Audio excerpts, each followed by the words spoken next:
자, 잠언 4장의 주제는 바로 이것입니다. 자, 지혜를 뭐라고요? 전수받으라. 지혜를 전수받으라 라는 것입니다. 첫 번째, 지혜는 듣는 자에게 전수된다라는 것을 성경은 우리에게 가르쳐주고 있습니다. 아들들아, 아비의 훈계를 들으며 명철을 얻기에 주의하라. 아비를 통해서 전해진 그 지혜, 즉 훈계와 명철을 들을 때 우리가 지혜로운 사람이 된다라는 것입니다. 그러나 안타까운 경우도 있어요. 적지 않은 부모님들이 하나님의 말씀으로부터 깨달은 선한 도리가 아닌 세속적인 욕심을 전하는 경우도 있다는 것입니다. 그런 말은 가려서 들어라. 즉 부모가 공부해서 남 주냐?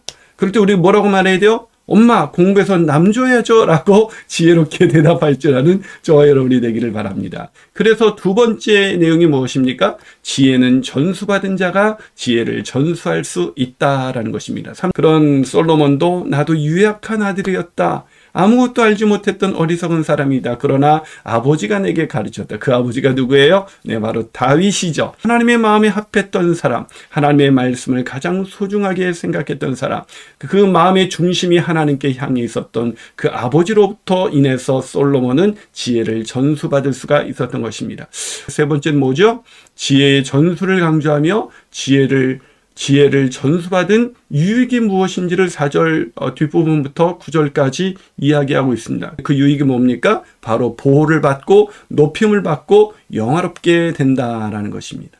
이런 부분이 지혜를 전수되는 지혜에서 우리가 깨닫는 되게 중요한 부분인데요. 전수받을 때 두 가지 길이 있다. 의인의 길은 지혜를 전수받은 자만이 걸을 수 있다라는 얘기를 하고 있는 것입니다. 그 길은 장수하며 피곤치 아니하고 실족치 아니한다는 것입니다. 여러분, 우리는 흔히 의인의 길은 누가 걸을까?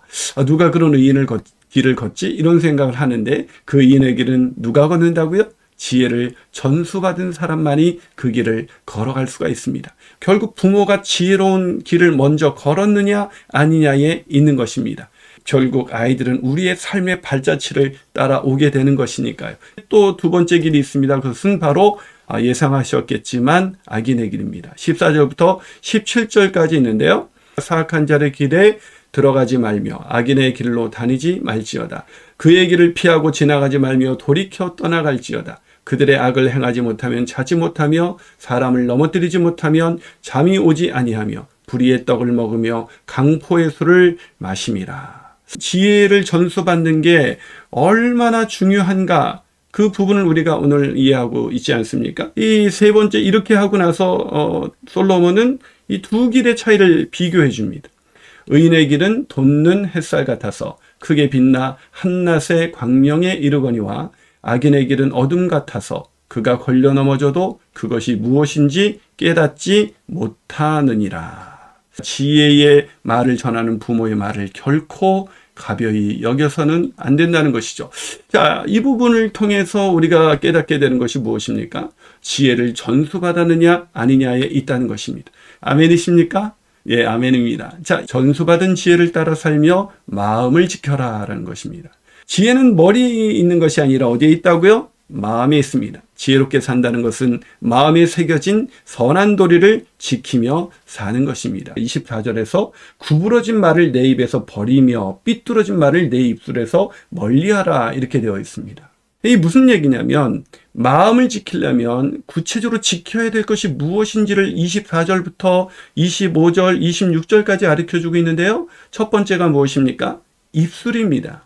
여러분, 이 마음에 있는 것이 입술로 나오죠. 그런데 이 입술에 있는 것이 다시 마음으로 흘러 들어갑니다. 이 입술과 마음은 연결이 되어 있어요. 상호작용을 합니다.